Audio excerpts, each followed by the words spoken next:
Now, the greatest radio shows of all time. Suspense. The Shadow Node. Washington calling David Harding, Counter Spy. Classic radio theater. The Great Gildersleeve. Fibber McGee and Molly. Dragnet. Gunsmoke. The Lone Ranger. Now, step back into a time machine with your host, Wyatt Cox. Good evening, friends of the Inner Sanctum. An episode of the Jack Benny program. This episode, where they're apparently going to try to make a movie of Jack Benny's life, was originally broadcast March 6th, 1955, the last season of the Jack Benny radio show.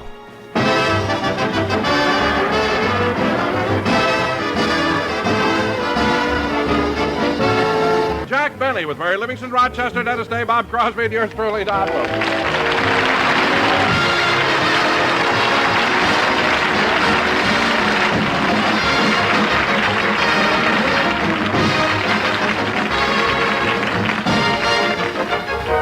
Ladies and gentlemen, tonight Jack does another television show. But meanwhile, let's go back to yesterday's radio rehearsal here at CBS. As we look in on the rehearsal studio, Jack hasn't arrived yet, and the producer, Hilliard Marks, is listening to the orchestra. All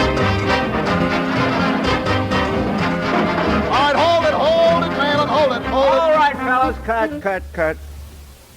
Anything wrong, Hilliard? Yeah, Malin, that's the third time you've gone through that number, and I still think someone should be playing tenor sax. So do I, but we can't work Bridwell out of his straitjacket. Well, he should have thought of that before he went over the wall. What a character. Well, it's your fault that he's in that straitjacket. Look, I only accused him of stealing my stopwatch, claiming insanity was his own idea. Now, Malin, tell the boys to be quiet. I'm going to have the cast read through the script. Come on, everyone. Mary, Don, Dennis, get your scripts. I've got mine. Me too. Hey, has anyone seen my script? Well, did you have your name on it? No, but you can't miss it. It's shaped like a paper hat. Well, take another script. Now, pay attention, everyone. Let's have a good reading. Boy, is this a waste of time. What do you mean? Well, what's the sense of rehearsing the script now? The most important person isn't even here. Dennis is right. It is sort of silly to go ahead without Jack. Oh, I was talking about the sound man. Now, wait a minute, Dennis. Wait a minute. You shouldn't say that. Jack is the most important person on the show. He's the star, and he's very talented. Oh, yeah? What would you have if you took... Now, cut that out away from him. Well, there's, Well, go on. What would you have, huh? Gee, I don't know. There's, well...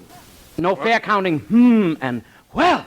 Look, I may be old-fashioned, but I don't think it's right for any of us to talk in this disrespectful fashion about our boss. Dennis, why'd you move over next to me? I don't want to have anything to do with that big, fat yes man. Easy, kids, easy. I wonder what's keeping Jack. It's not like him to be late for rehearsal. Oh, he'll show up in a minute. And fellas, wait till you see him. Oh, brother. Why, what's the matter, Barry? Well, Warner Brothers called him up and told him they want to make a big feature picture called The Life of Jack Benny.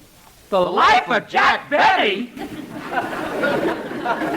Yeah, and you know, fellas, since Jack found out about it, he's absolutely unbearable. I never saw such conceit in all my life. Well, with all his talent, he's got a right to... Oh, here he comes now. Well, hello, everybody. Hello, Donald. Hello, Jack. Hello, Dennis, my lad. Hello. Malin. Hello. How do you do, Miss Livingstone? Take off that monocle. That's not a monocle. I broke my bifocals and managed to save one focal. Here, Donald, take my gloves and cane. Thank you. There. Gloves and cane. Oh, boy, are you snooty. Dennis, the gloves are snooty. The cane is necessary.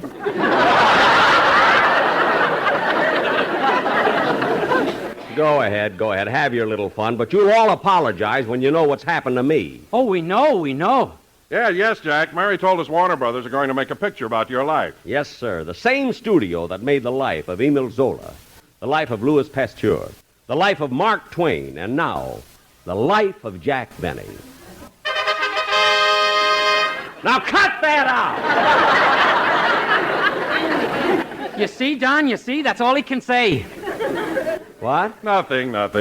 Oh, say, Jack, have they given you any idea how they're going about presenting your life? Well, naturally, it'll be episodic. They're going to trace my entire career and include everyone that's played a part in it.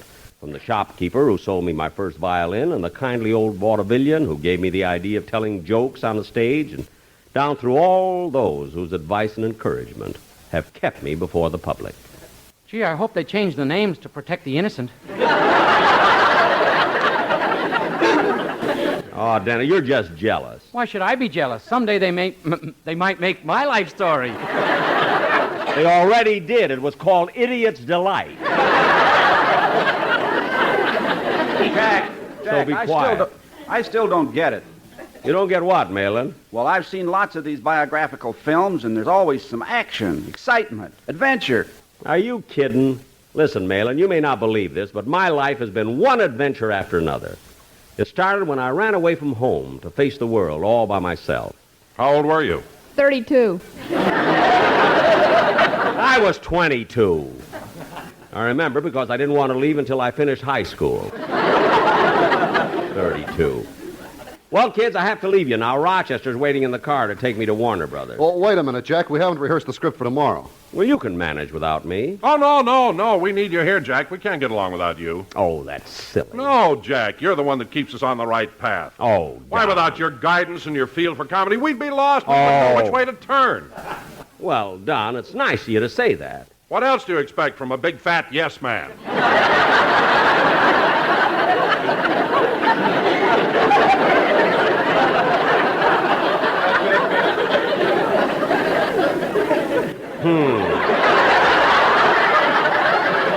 Well, if you'll all excuse me, I can't keep them waiting at Warner Brothers. Come on, Mary, I want you to go with me. Okay. Oh, but Jack, before you go, won't you even listen to the Sportsman? Oh, they have a number prepared? Yeah, they're going to do a novel version of Alexander's Ragtime Band. Well, you go ahead and rehearse it, Don. I've got to leave. Come on, Mary. Oh, but Jack, don't you think you ought to hear the number? Look, Don, I'd like to stay for the whole rehearsal. But this picture is very important to me. It's my life story. You know I've never left you in the middle of a rehearsal before. And believe me, I don't feel right doing it, but how many times does an actor get an opportunity like this? Go already. If I didn't need this cane, I'd break it over his head. Come on, Mary.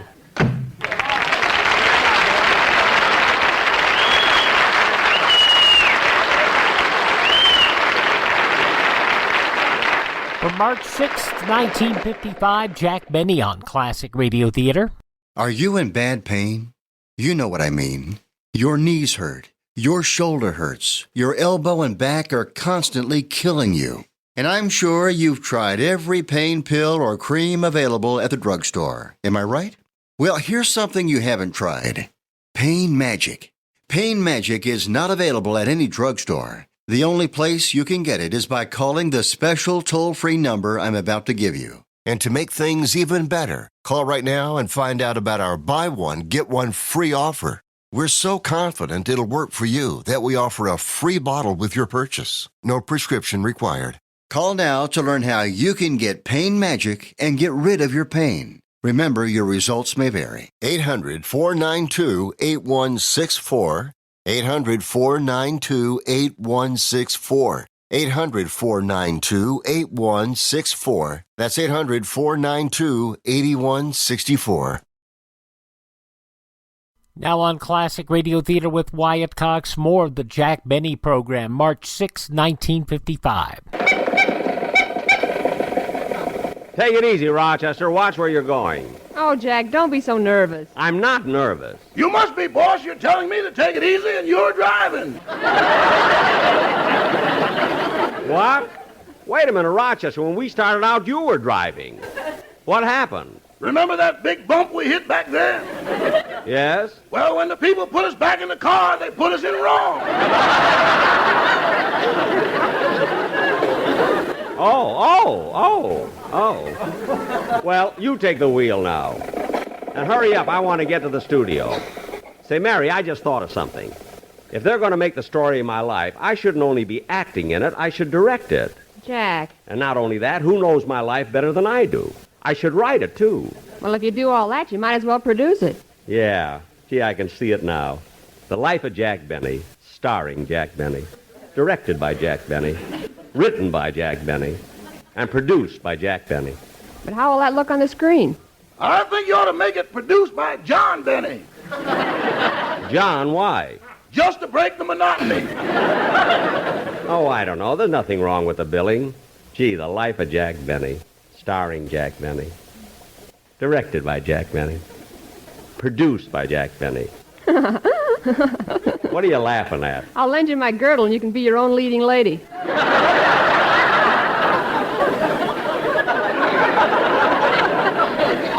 No, that would be going too far. Gee, I wonder if Warner Brothers notified the press that I'm doing a picture for them. They must have. It was in this morning's paper. Really? Who ran the story? Jimmy Starr?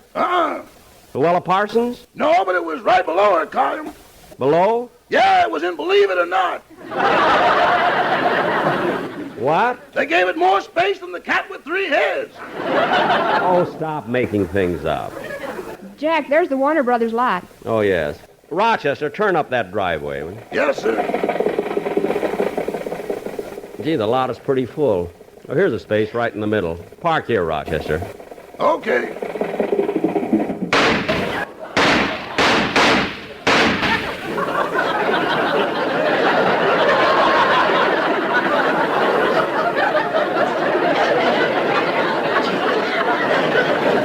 Say, that sounded like gunshots. Yeah, they must be making a cowboy picture. Well, somebody better tell them this ain't the stagecoach. The last one went through the radiator. Say, you're right. It's that parking attendant over there. Hey, mister, what's the big idea of shooting at us? You took the space reserved for Mr. Jack Warner. Oh, yes. He always was touchy about that. But look, fella, I'm Jack Benny, and I've got an appointment with... Jack Benny? Yes. The one that starred in The Horn Blows at Midnight? That's right. I did that for Warner Brothers 15 years ago. Did you see it? See it? I directed it.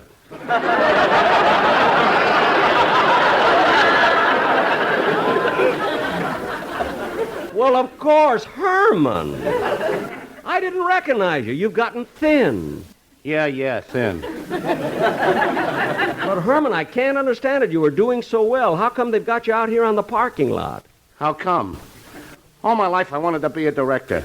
For years I studied and starved trying to learn the profession. Every little job they put me on, I did with perfection. And finally they noticed me. I became an assistant director. I was on my way up. No. Suddenly I was a director. Yeah. Everything I did was right. I was turning out hit after hit. I had money, respect. I even won an Oscar. And you came along. You and that lousy Horn Blows at Midnight.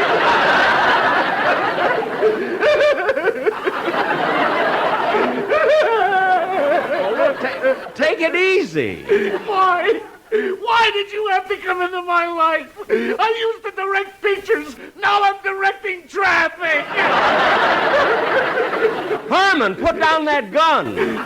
What do you care? I'm pointing it at myself. Gee, he's a...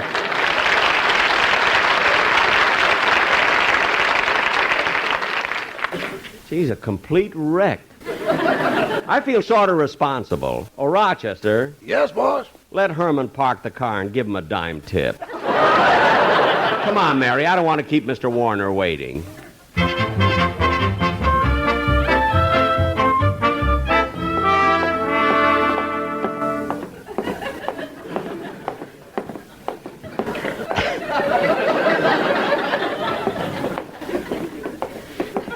Here's Jack Warner's office. Let's go in. Yes? I have an appointment with Mr. Warner. I'm Jack Benny. So the murderer returns to the scene of the crime. Don't be funny. Mr. Warner is expecting me. Well, he's in conference. Would you mind waiting? Not at all. Come on, Mary. Let's sit down over here. You ought to be in pictures. Bum, bum, bum, bum, bum, bum, bum, bum. Say, Jack, look at that fellow sitting on the other side of the room. Isn't that Danny-Kaye? Danny-Kaye? Where? Reading that newspaper. Oh, yeah. He used to be such a nice kid.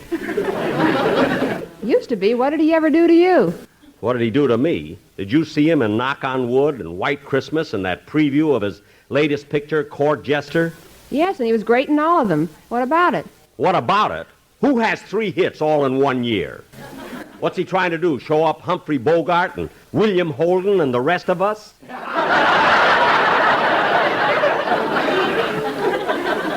Oh, brother. Get the way he sits there reading that newspaper, that nonchalant manner. Look at that expression on his face, loaded with confidence. You know, Jack, I can't understand it. Every time somebody makes a little progress, you get sore at him. I do not. You do, too. When Lassie got her own television show, you were so mad you bit her. I bit her. I snarled at her once, and you make a big thing out of it.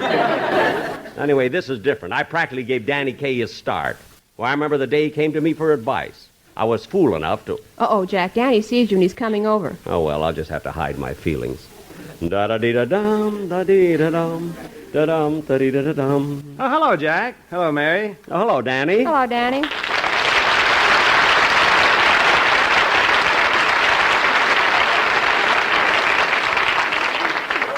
How are you, Jack? I'm fine. How's your mother, Danny? Fine. And your father? Oh, he's fine, too. Well, the next time you see him, tell him they certainly have a louse for a son. Jack. Well, what's the matter? What happened? I thought we were friends, Jack. Friends. A lot you know about friendship.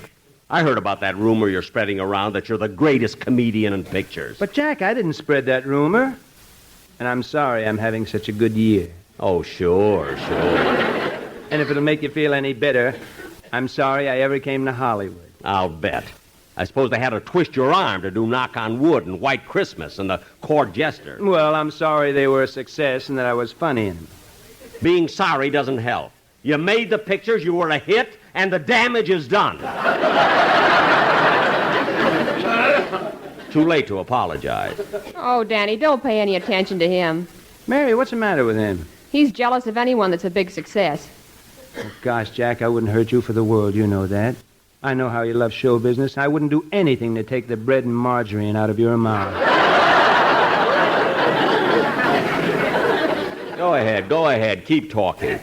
I know what you're thinking. No, Jack, you've got me all wrong. I've always been your fan. I followed your career for years. You followed me? Really? Well. Sure, Jack. And I could never hope to become as popular as you used to be.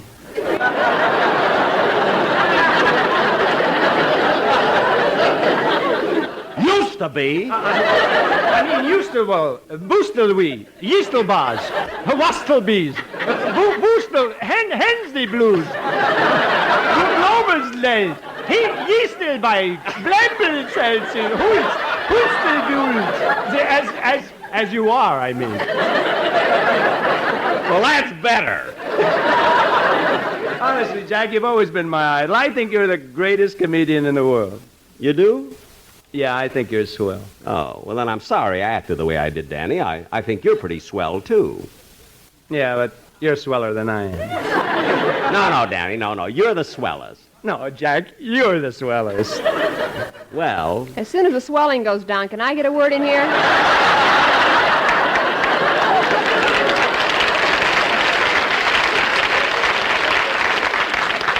Oh, I'm sorry, Mary. Danny and I were just complimenting each other. And say, Danny, you know, Jack Warner sent for me because he's going to make a picture of my life. And to show you how much I really like you, I'm going to ask him if they can't... I'm going to ask them if they can't find something for you to do in my picture. Oh, gee, that'd be swell. Oh, Mr. Benny, Mr. Warner will see you now. Thank you. Come on, Mary. You too, Danny. Oh, hello, Mr. Warner. Hello, Mr. Warner. Hello, Mr. Warner. Hello, Jack. Hiya, Danny. Hello, Mary. Sit down. Thank you. Thank you. I'll go out and get a chair for myself. Oh, excuse me, Mary. Take my chair. Well, Jack, I bet you're pretty excited now that we're going to make the story of your life. Yes, I'm quite thrilled. We've got the whole thing laid out, Jack. We start with the day you were born. Then comes a scene when you're starting school, your first date with a girl, your graduation, your enlistment in the Navy. Aren't you going to do a scene when he made his first bank deposit? Oh, we passed that. That was the day he was born. Danny, don't be so funny. Anyway, that picture's going to be directed by me. You're going to direct the picture? I'm going to write it, too. Oh, directed and write it, huh? Yes, sir. Who's going to supervise it? I am. Who's going to produce it? I am. Who's going to finance it?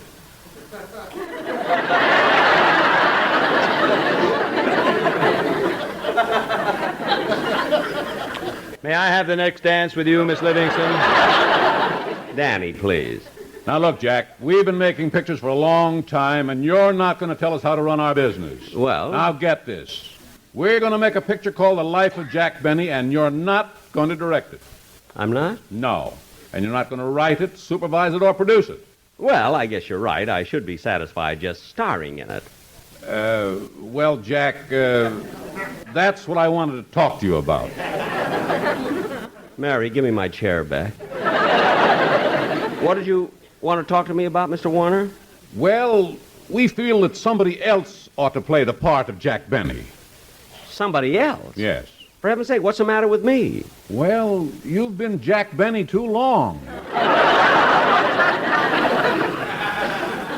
What? We feel that we ought to inject some new blood. New blood? Any blood will help. Mary, keep out of this. Well, look, Mr. Warner, if you don't think I'm capable of playing myself in my own picture, who did you have in mind? Danny-Kaye. Danny-Kaye? Yes, that's why I sent for him. You sent... March 6, 1955, Jack Benny on Classic Radio Theater with Wyatt Cox. No offense, but are you a little fat when you look in the mirror? How would you like to learn the secrets to lose 3 to 5 pounds a week easily without joining the gym or going through any crazy diets? It's called Body Sculpt by Med Diet. For the last 2 decades, we've been helping people just like you that have pounds they want to shed. We've helped millions of people lose thousands and thousands of pounds over the years. And now it's your turn. Learn the secrets of how to lose weight with one simple phone call. You'll see an amazing difference in a matter of days. Don't believe us? We'll offer you a money-back guarantee. If you're ready to start losing weight right now, call right now to learn more about your risk-free order to Body Sculpt. Call for your risk-free offer. 800-738-5332. 800-738-5332. 800-738-5332. That's 800-738-5332.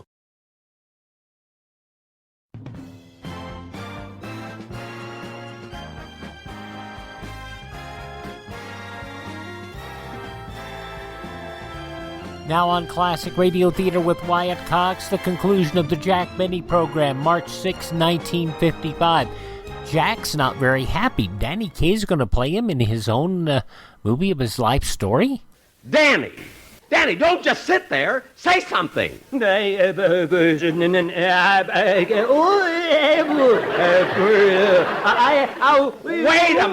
Wait a minute. Wait a minute. Now, Danny, you knew about this all the time. No, I didn't, Jack. Really, I didn't. This is all a big surprise to me. Imagine even thinking of making the picture of my life without my being in it. Oh, now, Jack, I didn't say you weren't going to be in it. I have something very important for you. You have? Yes. You're going to play the part of your father. I'm going to play my own father? Yes. Danny-Kaye will be your son. And I think Mary will be excellent in the part of Jack's childhood sweetheart. So do I.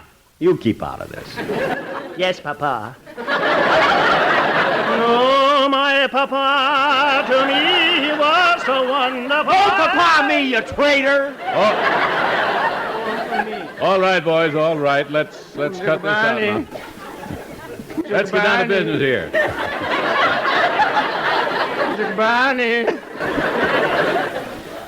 Now, boys, here's a scene I want you to try, Danny.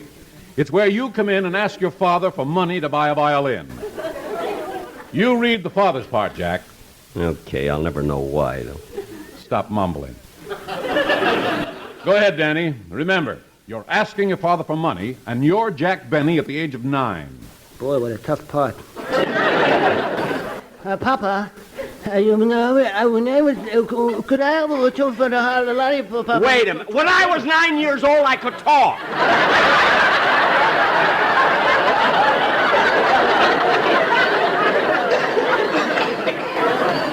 Now read it right. Okay. Go ahead, Danny. Ask the old man again. Oh, Honorable Papa. Would like to have 4,000 yen to buy a little... Wait, what's the idea? What's the idea of doing Japanese? Well, isn't Waukegan in Japan?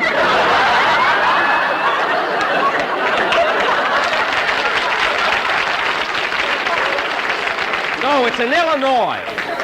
Jeepers. All right, try it again, Danny. Try it again. Now remember, you're a little country boy.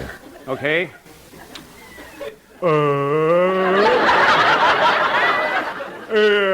Paul. Oh, stop it! Look, what'd you think I was when I was a kid? A moron? And besides, he outgrew it. Yes, heavens to Betsy. Now, Danny, you better try it as a city boy. City boy? Yeah. Hey, Pa. Look, I've been waiting already for 25 years. I'd like to have 2 or 3... Now, cut that out! Look here, Mr. Warner, if this is the way you're going to do the story of my life, you can drop the whole thing. All right. Then we won't make the picture. Well, now, let's not be so hasty. What's bothering you? You're bothering me, and I'm sick of it. We're not going to make the life of Jack Benny. Well, that's okay with me. Goodbye. Come on, Mary. Come on, Danny. Does he think he is pulling that stuff on me? Well, don't let it bother you, Jack. Believe me, Mary, it doesn't bother me in the least. If Warners can't see what a great picture my life story will make, that's their loss, not mine. There are plenty of other studios. Sure, Jack, sure. One of them is bound to take a chance on you. What do you mean, chance? What other actor can boast of a string of hits like Charlie's Aunt, To Be or Not to Be, Buck Benny Rides Again, George Washington Slept Here, The Horn Blows at Midnight? Jack, watch out. The parking attendant is shooting at you. Well, let him hit me. Then they'll have to do my life story with a finish like that. Go ahead, Herman. Blast away.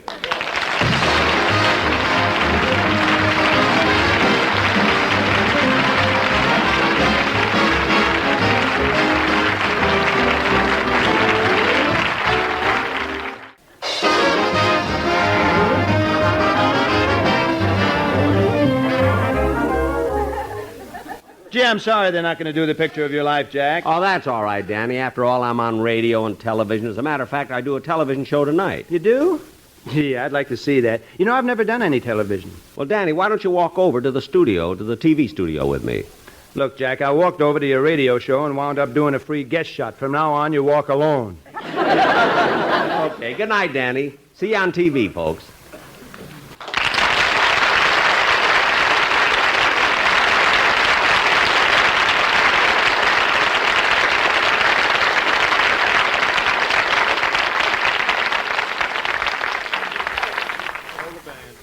March 6, 1955, Jack Benny on Classic Radio Theater with Wyatt Cox.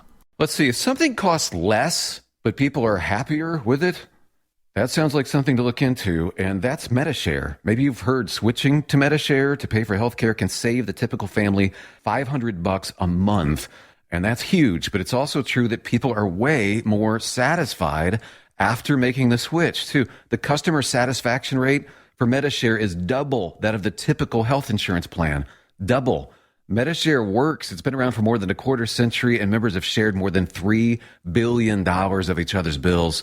People love having telehealth and a huge nationwide PPO network. So, yeah, you can save a ton and like it better. Imagine being happy with how you're taking care of your health care. So if you're self-employed or part of the gig economy, or you just want a plan you're happy with, you can call right now and get a price within 2 minutes. A very, very smart use of 2 minutes. Here's the number you need. 833-34-BIBLE. That's 833-34-BIBLE. 833-34-BIBLE.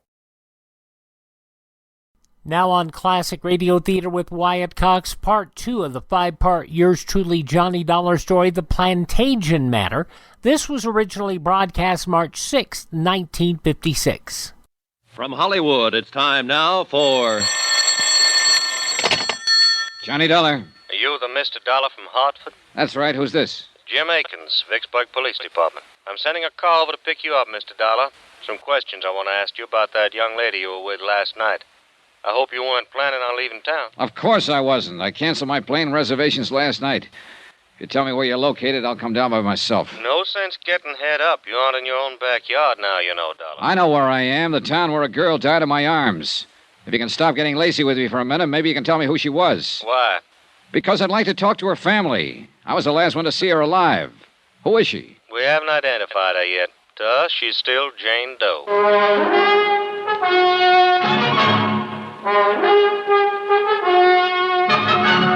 Tonight and every weekday night, Bob Bailey in the transcribed adventures of the man with the action-packed expense account, America's fabulous freelance insurance investigator. Yours truly, Johnny Dollar.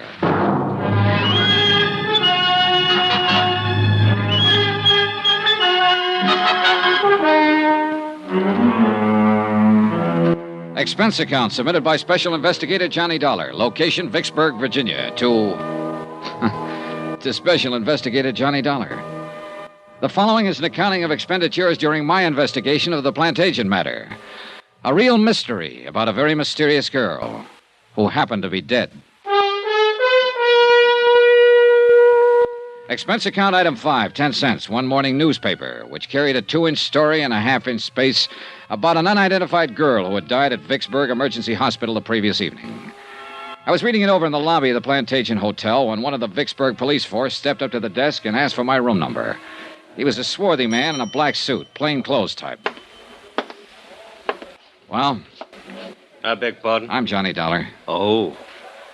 Jim Akins. We talked on the phone a little while ago. You said you were sending a car. Well, you sounded so huffy about everything, I thought I'd drop over myself to say hello. I got the car outside. Okay, let's go then. Where are you from, Dollar? Hartford, Connecticut. I'm an insurance investigator. Look, I talked to a man in your burglary division yesterday about the burglary they had at the hotel yesterday. I was sent down here by Eastern Seaboard Casualty Insurance Company. You got any identification on you? Yeah, sure. Here.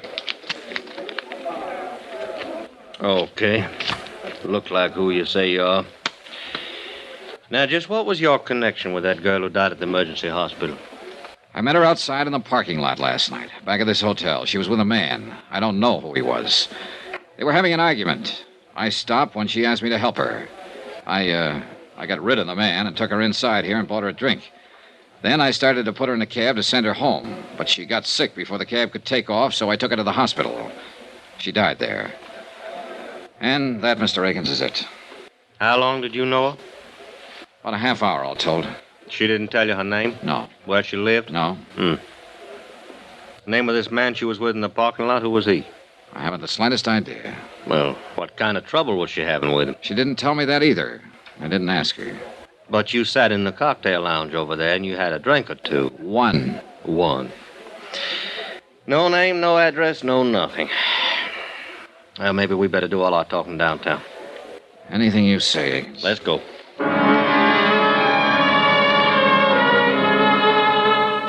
Akins turned out to be a lieutenant, and it took him the whole ride downtown to thaw out and make up his mind that I was just as concerned about what had happened to the unidentified girl as he was. He rephrased, but asked me the same questions in front of a stenographer when we got down to his office. He was still asking me questions when he led me and the police stenographer to the basement of the building, the morgue. And she didn't say anything to you about herself before she collapsed, huh? No. All I know is what I've told you. You're sure? Positive. Hey, look, let me ask you one. I've put up with yours for over an hour now. Why, sure. What killed her? Yeah. Well, do you know? No, we're still trying to find out. What did you talk about while you were having a drink with her? She asked me for help, that's all. It seems she needed somebody else to do the talking at the time, so I did it. I made jokes and tried to get her to laugh. I was a great big cut-up. Get sawed me if you want. It won't do much good. Still got some things to find out.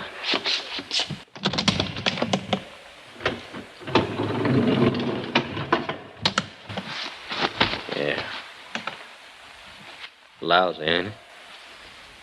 It sure is. This is the girl you were with last night. Yes. You're positive? I'm positive.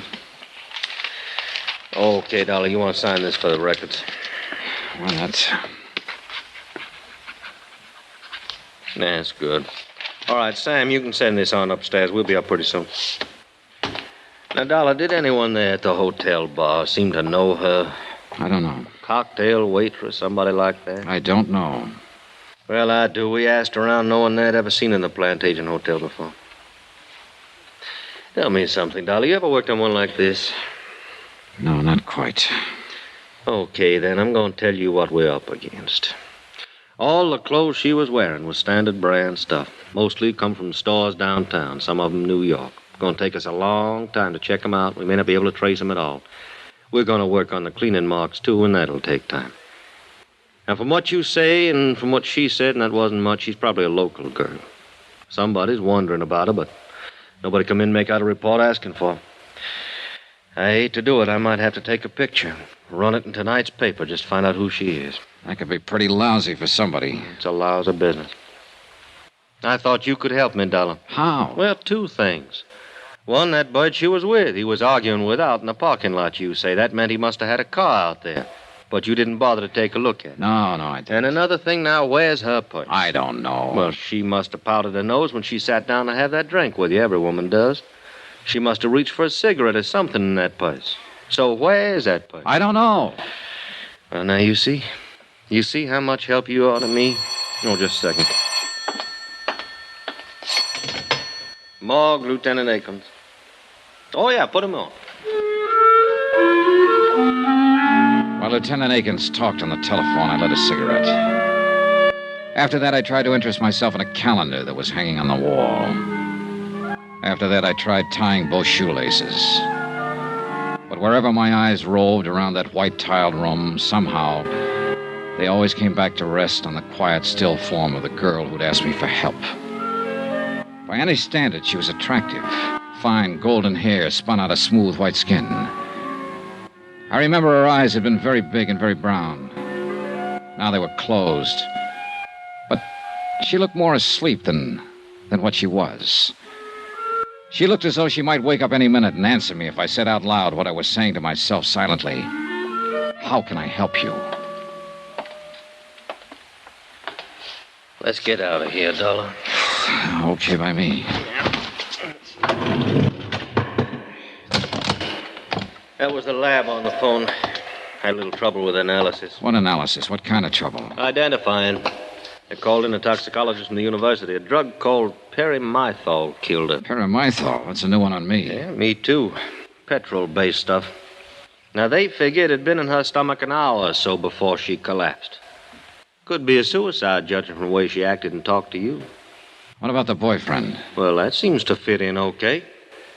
Told you she was disappointed in him, didn't she? Well, sometimes women want to end it all in front of a guy they're having trouble with. It'll probably turn out that way. Oh, you talk like a cop, Akins. That's what I Everything's am. so simple. Make it fit into your formula. This girl knocked herself off because she lost her boyfriend. This girl killed herself because she lost a job. Fill it in. Get it off the books. Whoa, Dollar, whoa. What's the matter with you? What are you getting at? Oh, I don't know. Forget it, will you, Lieutenant? No, now, wait a minute. Wait just a minute. I'm not all cop, Dollar. I saw her laying there, too. And I can see she was a nice girl. Something went awful wrong with her. If I'd been the last one to be with her and talk to her alive, why, I'd probably be taking it the same way you are. But take it easy. Sorry, Lieutenant. Yeah. I'll buy you some breakfast. He did, but it didn't help much. And after that, we shook hands and parted. Expense account item 6, $2. Cab fare back to the Plantagenet Hotel. I went up to my room, packed my bags, called the airport, and made arrangements to leave on the 6 o'clock plane. There was nothing more I could do about the case. Nothing more at all. It was police business. I had time before the plane for a quiet drink at the hotel bar. What's your pleasure, sir? Oh, some of that little water. Yes, sir. You on duty last night, by any chance? Yes, sir. Why you ask? I just wondered if you happen to remember me. No, sir. Was you at the bar? At that table over there with a lady, a blonde girl in a green suit. Well, I'm sorry. I just don't remember. Well, here you go. Thanks. Here, keep the change. Well, thank you, sir. Now, I probably waited on you, but, well, so many people, you know. Yeah, sure. Why you ask? The lady lost her purse. Thought maybe it might have been turned in here. No, sir. We didn't get any places last night. A couple money clips is all. Not much in them either. Mm-hmm.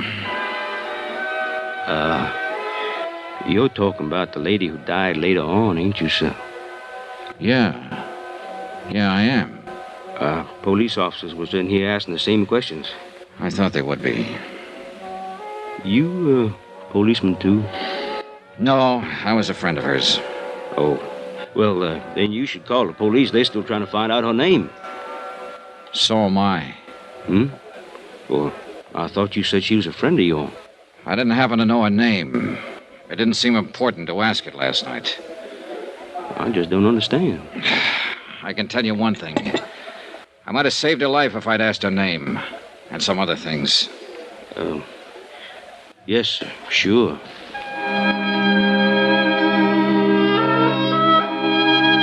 Expense account item 7, $3, 3 drinks. I sat there for almost an hour talking to the bartender.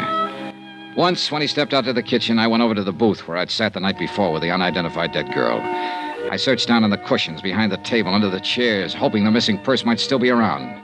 I found nothing. Then I had another idea. I left, went out to the parking lot where I'd first seen her.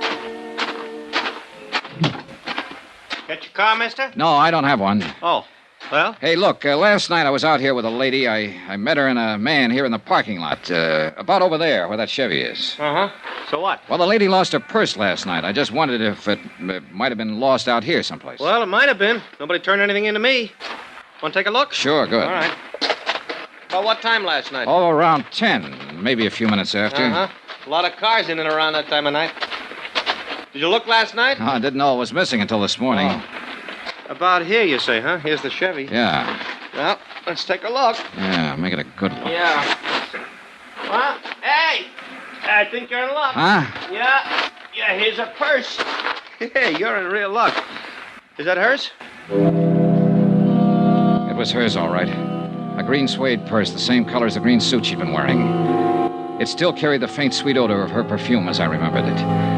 I looked inside, but there was nothing to tell me her name. Lipstick, comb, a $10 bill, and some small change. And one other item. A .32 automatic, recently fired.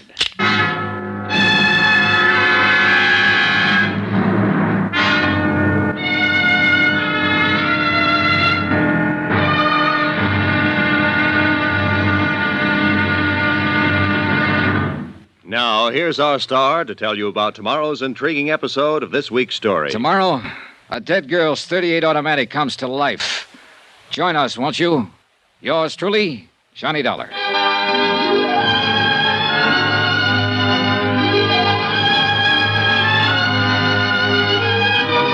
Yours truly, Johnny Dollar, starring Bob Bailey, is transcribed in Hollywood. Written by John Dawson, it is produced and directed by Jack Johnstone.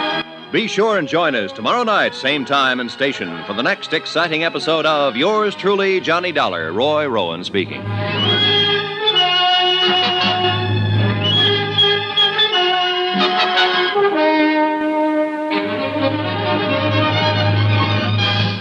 March 6, 1956, yours truly, Johnny Dollar, here on Classic Radio Theater with Wyatt Cox.